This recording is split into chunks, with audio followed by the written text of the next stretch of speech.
सुनो, इन्होंने बोला चोट लगी बिल्कुल मुझे जवाब। अरे रुक जाओ यार, रुक जा भाई, रुक जा। अमित शाह का कायर ब्रांड है। सुनो, कायर है तो घुस के मारा, बोला बुला के मारता है। सुनो यार, जवाब ले लो यार। अमित शाह घुस के जवाब ले लो, जैसा बुला के मारता है। तो जवाब दो ले। सुनो, इन्होंने बोला चोट, हमारे दिल पे चोट लगी मैच को लेकर। अमित शाह घुस के बिल्कुल चोट लगा। चोट पता कब लगा? जब अमित शाह का बेटा लल्ला जैसा मारता आतंकवादियों के साथ हाथ मिला रहा था, तब दिल पे चोट लगी हमें। जब बिरयानी खा रहा था आतंकवादियों के साथ, तब चोट लगी यहाँ पे। खिलाड़ियों का सम्मान है, खिलाड़ियों का सम्मान हमेशा रहेगा। लेकिन जैसा अपना धंधा चलाने के लिए आतंकवादियों के साथ देश के खिलाड़ियों को धंधेबाज बोले, शायर है। ये देश की सेना का भी अपमान करता है, खिलाड़ियों का भी अपमान करता है। सेना ने भी मारा, खिलाड़ियों ने भी मारा, सेना ने भी मारा, खिलाड़ियों ने भी मारा। और सुन लीजिए, अमित शाह घुस के मारता है जैसा बुला के मारता है। अमित शाह घुस के मारता है जैसा उसका बेटा बुला के मारता है। चूती का बच्चा नहीं मारा? अरे मारा है, अमित शाह को मारा, जैसा मारा,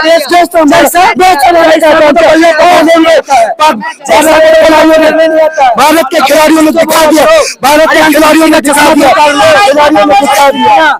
चश्मा तो उतार लो, जैसा चश्मा तो ये पहन के रखे थे, काला चश्मा। अरे रुक जा, काला चश्मा उतार दिया है। अब बोलने दो। जैसा बोलता है कि जैसा हम घुस के मारा है, वो जैसा नहीं बुला के मारा। वो जैसा की बात कर रहा है, वो जैसा की बात कर रहा है जिसको बल्ला तक पकड़ने का होश नहीं है।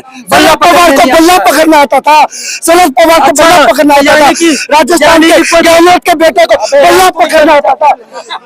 तू भी आता ना, बल्ला पकड़ना आता था, शरद पवार को बल्ला पकड़ना आता था। लेकिन ये क्या है ना, नहीं होना, ये क्या है, लेकिन ये ना सच्चाई यही है, सच्चाई यही है। ये बोलता है जैसा का बेटा, जैसा का बेटा। तो जरा पूछिए ना, शरद पवार कौन सा बल्ले से मारता था? मैडम, जय शाह के बेटे की अभी बात कर रहे थे। इन लोगों की आंखों पे ना तीन का चश्मा चढ़ गया है।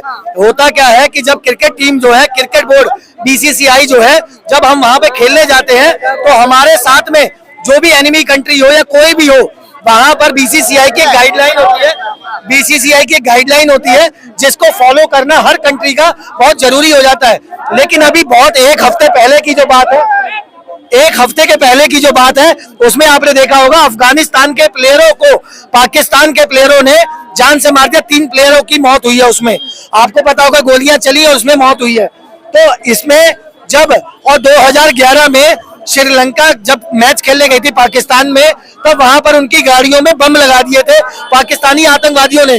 तो होता क्या है मैडम, जब आप हमारे ऊपर अटैक करते हैं तब हम उसका जवाब देते हैं, ठीक है। लेकिन जब तक बीसीसीआई, उन्होंने हमारे कंट्री के ऊपर अटैक किया, लेकिन हमारा बीसीसीआई के माध्यम से एक हमारा फर्ज बन जाता है, हमारा कर्तव्य होता है कि हम क्रिकेट मैच को, एक वो खेल का प्रसाधन है, खेल के प्रसाधन को हम खेल की तरह ले, ना कि शत्रुता की तरह, ना कि दुश्मनी की तरह। लेकिन जब भी भारत पाकिस्तान का मैच होता है ना, दोनों ही टीमों के प्लेयर के ऊपर प्रेशर बहुत होता है। बिल्कुल, क्यों ना हो मैडम। एक बात बताइए, जब हमारा हिंदुस्तान है तो हम तो अपने हिंदुस्तान को जिताने के लिए विराट कोहली, रोहित शर्मा और बाकी जितने प्लेयर हैं, 10 प्लेयर और बाकी जो भी है, मैं उनका सबका मान सम्मान बढ़ाने के लिए अपने यहाँ ट्रॉफी नहीं ली थी उन्होंने, ट्रॉफी नहीं ली थी। आपने कहा ना कि जोश भर जाता है, तो हमारे हिंदुस्तान में 140 करोड़ पब्लिक है, 140 करोड़ में से इन 20 करोड़ को हटा दिया जाए, 120 करोड़ जो सनातनी है, वो अपने देश की टीम को मजबूत करने के लिए, क्या उसमें जहीर खान नहीं खेला?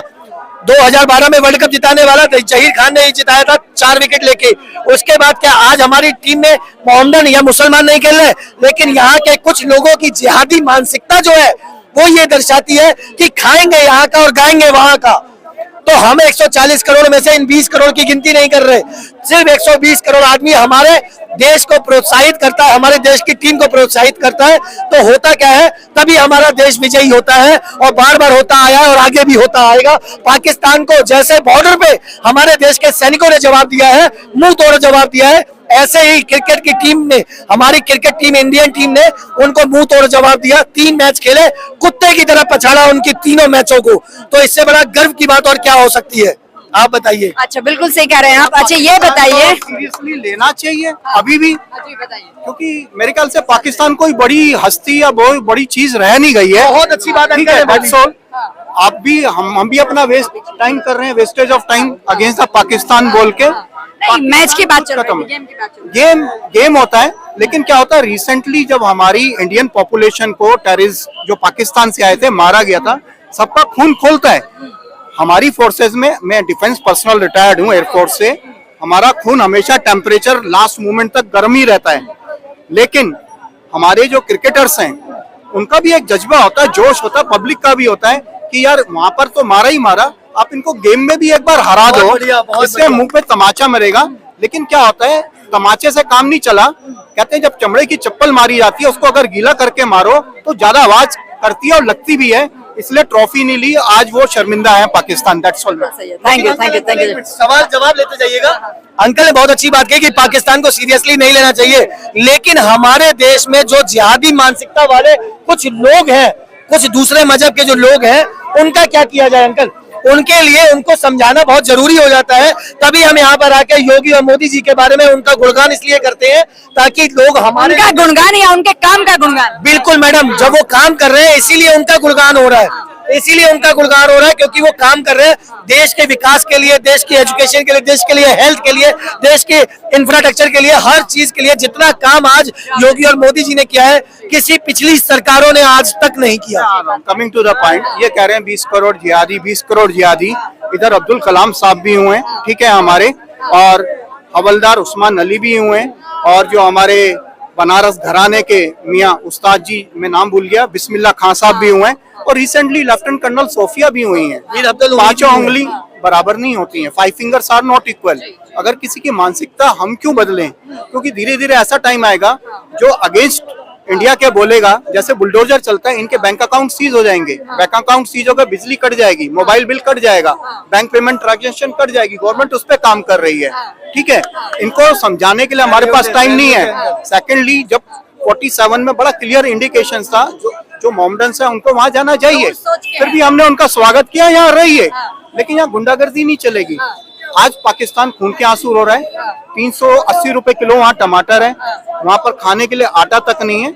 आज भी इनका, मैं तो ये कहता हूँ, मैं इनके अगेंस्ट में नहीं हूँ। पहली बार 2024 में आफ्टर इंडिपेंडेंस ऐसा हुआ, मुसलमान जो IAS बने, 54 UPSC के एग्जाम में सिलेक्ट हुए नरेंद्र मोदी की गवर्नमेंट में। कांग्रेस के टाइम में कभी नहीं हुए थे मैडम, ठीक है। तो मेरा ये है, हिंदू मुसलमान जो होता है ये छोटे लेवल के लोग करते हैं, कुछ छोटे लेवल के नेता करते हैं कि वोट बैंक आ जाए, इससे ज्यादा कुछ नहीं है।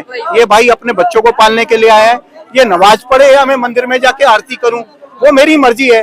नेता लोग कौन होते हैं इंटरफेयर करने वाले, बड़ा क्लियर है। लेकिन कुछ लोग पागल हैं, ठीक है, देश के अगेंस्ट हैं, उनका इलाज धीरे धीरे हो रहा है। उन्हीं के इलाज के लिए सर, यही तो क्वेश्चन है ना कि अभी बिहार में इलेक्शन आ रहा है, तो कुर्सी सेकने के लिए क्यों जनता को गुमराह किया जा रहा है? इसी सवाल के ऊपर डिबेट थी। इसके लिए भी ये होना चाहिए आने वाले टाइम में, जैसे मैं इन भाई साहब से कोई सामान खरीदता हूँ तो कंज्यूमर एक्ट में आता है, तो ऐसे ही इलेक्शन कमीशन को लाना चाहिए कि जो धर्म की राजनीति और छोटी जात की, ये SC है, OBC है, धर्म के ऊपर करेगा, उसका वहां से जाना चाहिए, उस कैंडिडेट का नाम ही कट जाना चाहिए। तो इस तरह के रूल्स आएंगे धीरे धीरे।